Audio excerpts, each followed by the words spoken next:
Hi and welcome to lecture 14. In this lecture we'll discuss the three levels of access control in Ruby.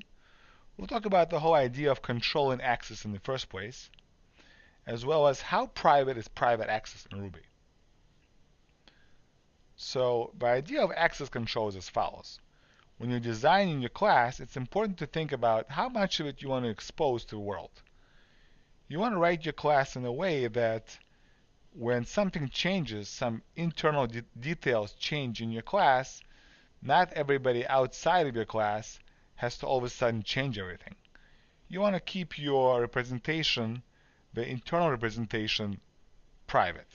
That's the idea of encapsulation, and it applies to not just Ruby but other languages, other OO languages as well. On top of that, Ruby also provides three levels of access control: public, protected, and private. And we'll see what these mean in a minute. So the idea of encapsulation is as follows. Let's say you have a car class that maybe has a speed and comfort, which are used to calculate the rating of a car. And you have a rating method that right now happens to return the rating, which is an instance variable. But maybe later on, you're going to incorporate some other factors how you calculate the rating.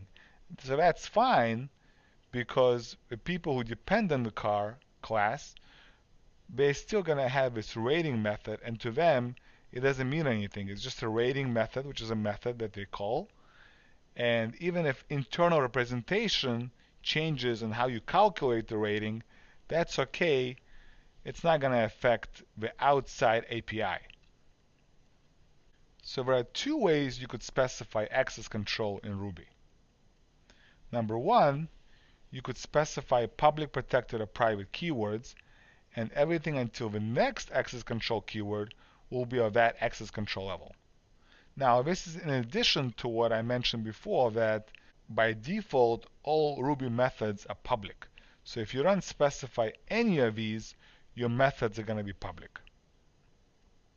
The second way is you could define the methods regularly without specifying whether they are public, private, or protected. And then you could have a comma-separated list of methods using the method symbols to specify whether they are private, protected, or public.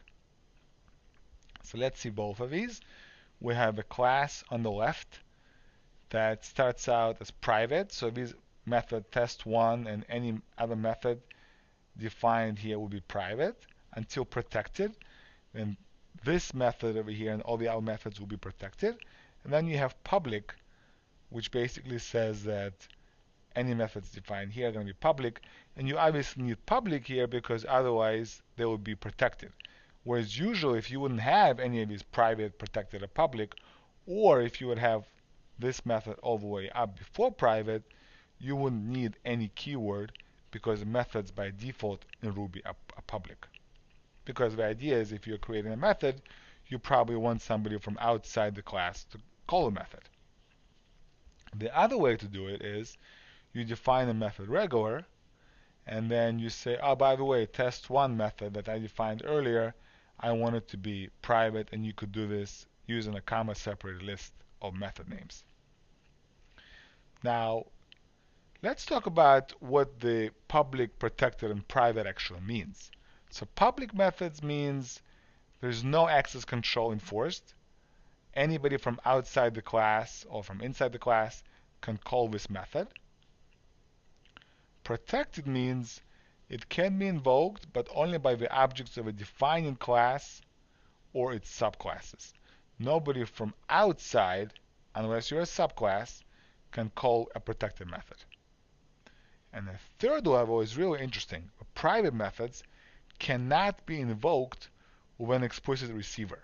So you cannot say, for example, let's say you create an instance of a class. Let's say call it person1. You cannot say person1 dot a private method.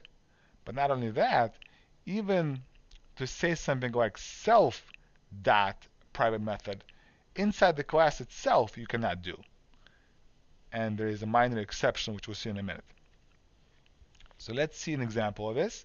Let's say we have a person that has my age getter and age setter.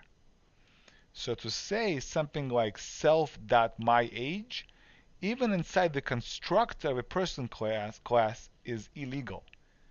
You cannot use self or any other receiver to call a private method. The only exception is to call an age setter. And the reason is because calling an age setter without a receiver, without a self, as we discussed earlier when we talked about classes, is kind of useless because the Ruby interpreter would interpret the age as a local variable, and by the time you finished the constructor, the age local variable would go out of scope. So the only meaningful way of calling a age setter is to call it using self. So therefore, this is an exception. When you're trying to set a variable value, you are allowed to call self even if the age setter is a private method. In summary, public and private access controls are used the most. Sometimes you'll see protected, but most of the time you'll see people just using public if a method's a public, or not using anything because by default methods are public, or using private if you don't want anybody calling the methods.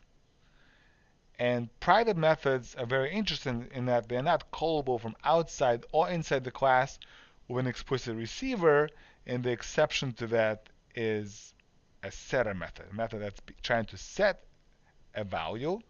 Those methods are allowed to be called with a receiver, as we saw.